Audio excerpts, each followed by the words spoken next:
Praise Lord. तू मेरा बल है प्रभु, तू मेरा बल है प्रभु, तू मेरा बल है प्रभु, तू मेरा बल है प्रभु। Praise Lord. परमेश्वर आपको आशीष करे। इस अच्छे समय के लिए मैं परमेश्वर को धन्यवाद करता हूँ। इस समय में कुछ वचन देखेंगे, उसका पहला हम प्रार्थना करेंगे। धन्यवाद परमेश्वर, धन्यवाद। ऐसा का किताब 30वां अध्याय हम देखने वाले हैं। वो वचन को आशीष कीजिए, सुनने वाले को आशीष कीजिए। गुलाम को छुपा कर आप प्रकट हो जाइए, यीशु मसीह के नाम से आमीन। हम अभी वचन देखेंगे। ऐसा का किताब 30वां अध्याय 19वां वचन ऐसा कहते हैं, हे सिय्योन के लोगों, तुम यरूशलेम में बसे रहो, तुम फिर कभी न रोओगे। वह तुम्हारी दुहाई सुनते ही तुम पर निश्चय अनुग्रह करेगा,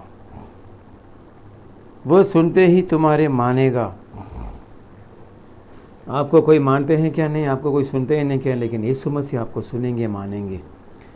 इस वचन में लिखा है, ऐसा क्या किताब 30वां अध्याय 19वां वचन, सिय्योन के लोगों। सिय्योन के लोगों कौन होते हैं? इजरायली हैं, इजरायली, इसराइल का देश वाला। लेकिन नया करार में हम आत्मिक विषय में देखेंगे तो जो कोई उद्धार पाया वो सिय्योन के लोग हैं, सिय्योन के निवासी हैं, यरूशलेम के बसे रहने वाले हैं। तो आप उद्धार पाया तो आपके लिए ये वचन है। वचन ऐसा कहते हैं, सिय्योन के लोग, और तुम क्या करना चाहिए? यरूशलेम में बसे रहना चाहिए। ऐसा आप बसे रहते समय में फिर कभी न रोओगे। एक इंसान का दुकान जल गया, जलते जलते वो इंसान दुकान का बाहर खड़ा रह के ऐसे ही देख रहे हैं और रो गया। ये वचन कहते हैं, तुम कभी नहीं रोगे। किस विषय के लिए आप रोते हैं, उस विषय को परमेश्वर आप देंगे और रोने का स्थिति को परमेश्वर हटाएंगे कर पवित्र वचन कहते हैं। तुम कभी न रोओगे। कब आप नहीं रोएंगे? यरूशलेम में बसे रहते तो आप नहीं रोएंगे। यरूशलेम ऐसा जगह है, परमेश्वर की आराधना करना जगह है। यरूशलेम ऐसा जगह है, देवालय है। आप देवालय में हर रोज जाते हैं तो यरूशलेम है, उसमें आप बसे रहेंगे तो आपकी हालत कभी नहीं होएगा, रोने का हालत कभी नहीं होएगा। कोई इंसान रोएगा, कोई इंसान नहीं रोएगा, लेकिन सब इंसान के अंदर दुख रहता है। ये दुख के वजह से इंसान रोते हैं और अपने आप को कमज़ोर में महसूस होते हैं। तो इस स्थिति को परमेश्वर चेंज करेंगे। ये रोने का स्थिति को ऐसा का द्वारा परमेश्वर कहते हैं, कभी नहीं रोएंगे आपके ज़िंदगी में। क्यों? आप यरूशलेम में बसे रहेंगे तो आप नहीं रोएंगे। तुम्हारा दोगाई, आप जब दोगाई करते हैं, प्रार्थना करते हैं, वो परमेश्वर सुनेंगे, निश्चय अनुग्रह करेंगे, आप पर अनुग्रह करेंगे। सुनने वाले परमेश्वर के प्रजा, परमेश्वर आपके ऊपर अनुग्रह करेंगे, आपका दोगाई सुनेंगे। जिसका दोगाई सुन लेते हैं उनको आंसर दिया जाता है, आशीर्वाद मिलता है। और उनको जो इसको इंसान मानते हैं तो उनको अच्छे का मिलता है। और 20वां वचन में उधर हम देखेंगे, चाहे प्रभु तुम्हारे विपत्ति की रोटी और दुख का जल भी दे तो भी तुम्हारा उपदेशक फिर न छिपे, और तुम पर अपनी आंखें में अपनी उपदेशक को देखते रहोगे। दूसरा, पहला वचन कहता है, आप यरूशलेम में बसे रहेंगे तो आप नहीं रोएंगे। यरूशलेम ऐसा चीज़ है, ऐसा जगह है, प्रार्थना जब करते हैं वो यरूशलेम है। सही इंसान के पास हम रहते हैं तो यरूशलेम है, हम सच्चाई बोलते हैं तो यरूशलेम है आत्मिक विषय में।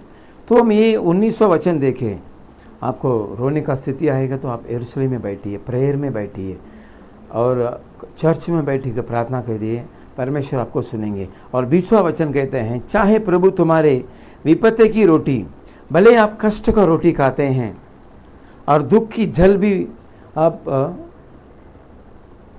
दुख की जल भी दे, यानी दुख की जल आपके पानी पीते हैं तो दुख से आप पीते हैं, यानी कष्ट से आप खाना खाते हैं। तो इधर लिखा है तो भी तुम्हारा उपदेशक फिर न छुपे।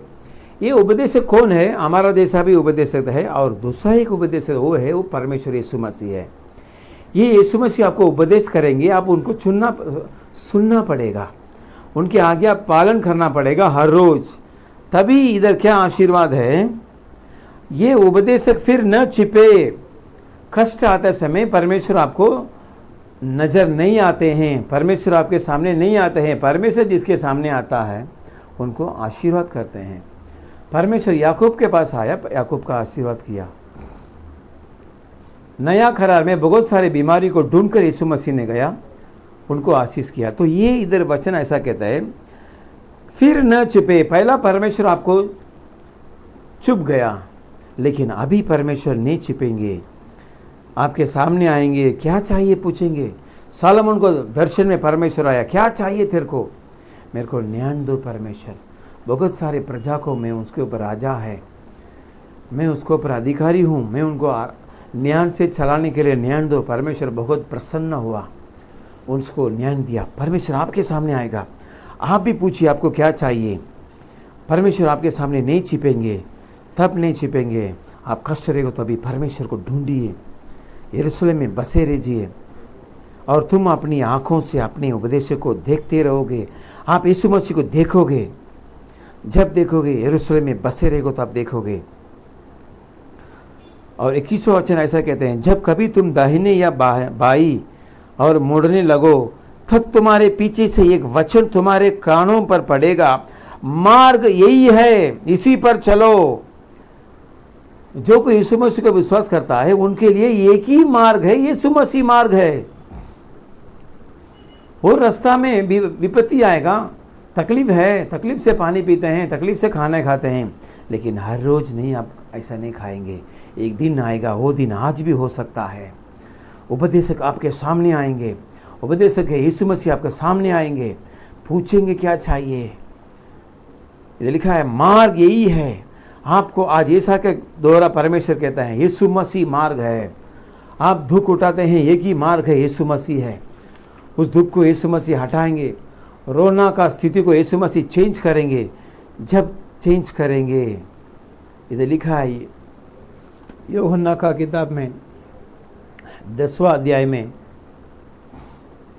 रोना का स्थिति को कब यीशु मसीह हटाएंगे।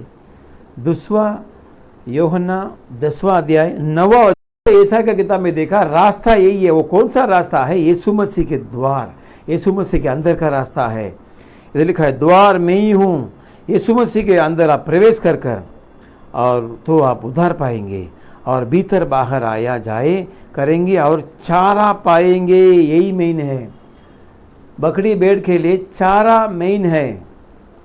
उसको चारा नहीं मिलेगा तो बकरी वेट नहीं रहेगा, दुबले रहेगा, उसके लिए मांस मटन नहीं मिलेगा। लेकिन इधर यीशु मसीह कहते हैं आप दुख में हैं, रोना स्थिति में हैं, आपके उपदेशक आपके सामने आएंगे। आप उनसे बात कर सकते हैं, सवाल पूछ सकते हैं, आप क्या चाहिए पूछ सकते हैं। जब आप पूछेंगे यीशु मसीह के द्वार के अंदर चलना चाहिए।